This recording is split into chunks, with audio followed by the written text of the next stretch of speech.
వంశపారంపర్యంగా తల్లిదండ్రుల దగ్గర నుంచి ఆస్తితో పాటు దోషములను కూడా మనం పొందుతూ ఉంటాం. అందులో భాగంగా సర్పదోషాలు కూడా వస్తాయి.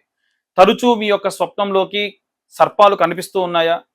మీకు ఏదైనా పని చేయాలి అనంటే విపరీతమైనటువంటి వణుకుతో కూడినటువంటి పనులు జరుగుతూ ఉన్నాయా? వివాహమైన తర్వాతకి భార్యాభర్తలు సంతానం లేకుండా ఇబ్బంది పడడం కానివ్వండి, వివాహం కోసం పెళ్లి చూపులకు వెళ్ళినటువంటి అబ్బాయి ఎన్నో సంబంధాలు రిజెక్ట్ చేయడం కానివ్వండి, వీటన్నిటికీ కూడా కారణం సర్పదోషం. తెలిసో తెలవకో గత జన్మలో మీరే ఏదైనా సర్ప సంహరణ చేస్తే ఈ జన్మలో మనము సర్ప సంస్కరణ నవనాగ బలి పూజ చేయడం జరుగుతుంది.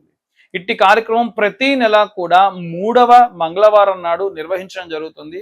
ఆసక్తి కలవారు ఎవరైనా సరే కింద ఉన్న నెంబర్కు కాంటాక్ట్ చేసి అనంత వాసుకి శేష పద్మనాభంచ కంబలం శంఖపాల ధృతారాష్ట్రం తక్షకం కాళీయం తదా ఈ నవనాగులకి కూడా విశేష సంస్కరణ పూజ నిర్వహించడం జరుగుతుంది.